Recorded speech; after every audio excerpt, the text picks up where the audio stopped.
Japanese style ပေါ့နော်ခါရဲချက်မှာပဲဖြစ်ပါတယ်နည်းနည်းဂျပန်မှာပေါ့နော်နာမည်ကြီးတဲ့ခါရဲချက်တဲ့ blog တွေကိုကြည့်ပြီးတော့ပေါ့နော်သူတို့တိုင်းလိုက်ချက်ကြည့်မယ်ပေါ့နော်ဒီနေ့ကဘာချက်မှာလဲဆိုတော့ဒီနေ့က beef ခါရဲဆိုတဲ့အမဲသားခါရဲချက်မယ်ပေါ့နော်အမဲသားခါရဲချက်ဖို့ကကိုရီလုံးဝအမဲသားနဲ့ပတ်သက်တဲ့ဟာတွေပဲဝယ်လာတယ်ပေါ့နော်ဒါကြတော့ဗာလေအမဲသားဒူးစစ်ဘာလားမသိဘူးပေါ့နော်ဒူးစစ်လားပါလားမပြောတတ်ဘူးဒီဟာရဲ့ပြီးရင်အမဲသားကြိတ်တာရဲ့အမဲသားကြိတ်တာရဲ့ပြီးရင်လိုအပ်တဲ့ဟာတွေကကျွတ်တော်နီပြီးရင်မလာဦးနီပြီးရင်အာလူဒါတွေကအကုန်ခွန်ခွာပြီးသားပေါ့နော်ကဲအဲ့ဒါဒီနေ့ဆက်ချက်ပါမယ် let's go ခါနေတဲ့ထဲမှာပေါ့နော်ကျွတ်တော်နီကိုလှီးပါမယ်ဒီဒါတို့ကလေကျွတ်တုံလှီးပြီးသွားရင်လေဒီကျွတ်တုံစီမတက်ခင်အောင် microwave တဲပေါ့နော်9မိနစ်လောက်ထည့်ပြီးတော့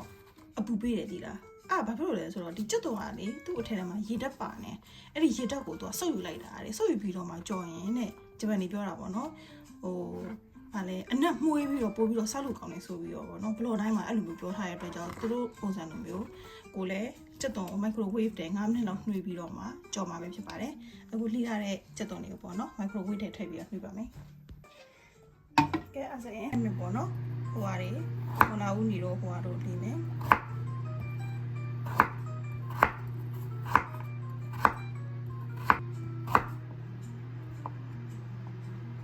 အာလူလေးနဲ့အာလူကိုအရင်ဆုံးချမ်းမယ်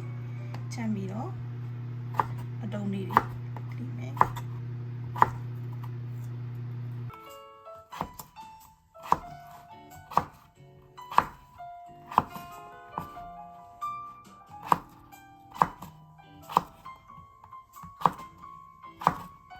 တော့ချက်တော့စီတက်ဖို့တော့ပေါ့နော်စီအနှဲငယ်ထည့်မယ်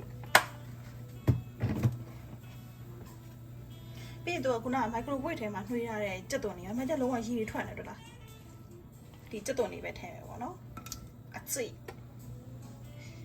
ちょっと熱いမကြက်ရည်ရချက်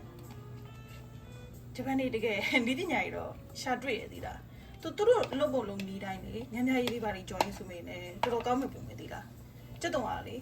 ပုံမှန်ဆိုရင်ရေတွေပါတဲ့အတွက်ကြောင့်ပေါ့နော်10မိနစ်လောက်ကြော်ရတယ်သူတို့ဟာနဲ့ဆိုရင်9မိနစ်လောက်ထင်တယ်ကြက်ညံအောင်ဟုတ်ပြီလားပြီးတော့သူတို့ကဒီလေခိုခဲလူဆိုတာဘာလဲဆိုတူးတဲ့ကြက်သွန်အနံ့လေးရတဲ့သူတို့အတွက်ခါအိုးတွေပေါ့နော်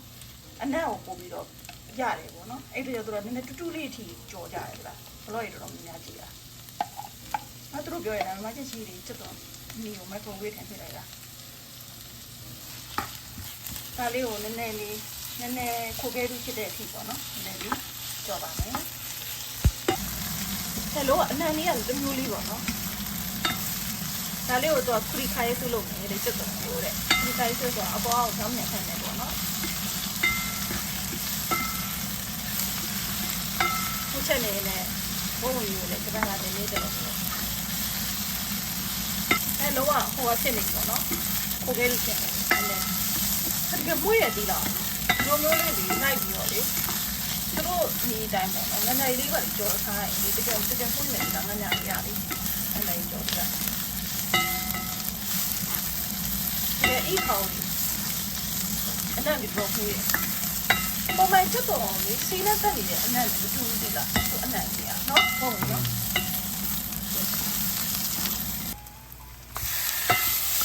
ဒါအမဲသိတာမယ်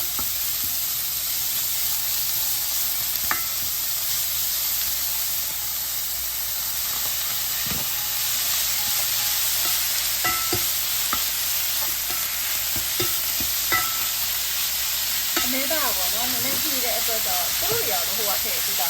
ဟိုလေဝိုင်းနေပါရင်လည်းပြီးတယ်ပေါ့နော်ကိုရီမာတော့ဝိုင်းတော့မရှိတဲ့အတွက်ကြောင့်ခုဆက်လာကြရေးလေးနည်းနည်းထည့်တယ်နော်ဟုတ်ဆိုအမေသားကဝတ်သားရေးပါတယ်ဒီဟန်နဲ့ကြည့်ပြီးတော့လေဆက်လာကြရေးလေးထည့်ပြီးတော့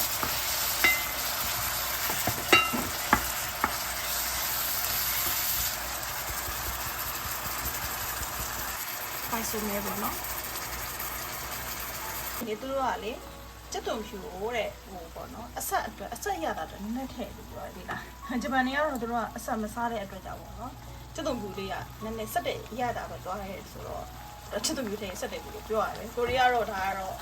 မဆက်ဘူးပေါ့နော်ဒါပေမဲ့သူတို့ပြောတဲ့အတိုင်းပဲထည့်လိုက်တာလေကြက်သွန်ဖြူလေး ဆိုတော့ပြီးလာတဲ့စက်သွန်လေးအော်ပါ sorry အာလူနဲ့ငွန်လာဦးနေတော့ထည့်မယ်ပေါ့နော်။ခိုင်းအောင်လို့ထည့်ပေးမယ်တဲ့အရင်မမိုက်သွားတော့အခုမှွေပြီးတော့ပြီးရင်ရေးထည့်ပါမယ်ရေးထည့်ပြီးတော့အာလူတွေနီးလာတယ်ထည့်ပါမယ်ပေါ့နော်အဲအားဆိုရင်အာလူလေးငွန်လာဦးလေးနေရတယ်ပေါ့နော်နည်းနည်းကြက်လာပြီဆိုတော့ခါလေးထည့်ပါမယ်နော်ကိုရီးယားဒီနေ့ပြီးခုခါတယ်နည်းနည်း ready make ခါလေးပဲပါပေါ့နော်သူတို့တွေကတော့အခဲနဲ့ချက်တာများတယ်ပေါ့နော်ကိုယ်လေးနောက်မှဘလော့တွေတန်းကြည့်တော့မှအခဲထည့်တာမှန်သိသွားတယ်။ဝင်လာတဲ့ဟာနဲ့ပဲဒီနေ့ကတော့စမ်းချက်ကြည့်ပါမယ်။ကဲအဲ့ဆိုရင်တော့ခုနခါရီပေါ့နော်။ကိုယ်လေးထုတ်လောက်ထည့်လိုက်ရပါတော့။တော့ထတော့ခါရီအနှစ်တွေအများကြီးပဲ။ကိုရီးယားဒီနေ့ဂုတနဲ့စားပါပေါ့နော်။ဂုတခတ်စနဲ့စားပါပေါ့နော်။အဲ့ဒါကြောင့်ကိုရီးအရင်ဆုံးဒါကတော့လဲတိုးဝယ်လာတာပေါ့နော်။ဘာလို့ဆိုတော့ကိုယ့်တော်လို့လည်းရတယ်ကိုယ့်တော်လို့နည်းနည်းရှစ်ပိုက်ဖြစ်လို့အတွက်ကြောင့်လဲတိုးပဲဝယ်လာခဲ့လိုက်တော့တယ်အဲ့ဒါကိုကြော်မယ်ပေါ့နော်ဟိုစီကလည်းနည်းနည်းတော်တော်လေးပူနေပြီပေါ့နော်ပူနေပြီဆိုတော့စီအမြုပ်နဲ့ကြော်မယ်ပေါ့ချက်ချင်းအောင်ရဲပါနော်တော့ဝင်နော်တူနဘရိုင်ကျူမလဲအကြောင်းနည်းနည်းတန်းလာတယ်ဒီကြော်မယ်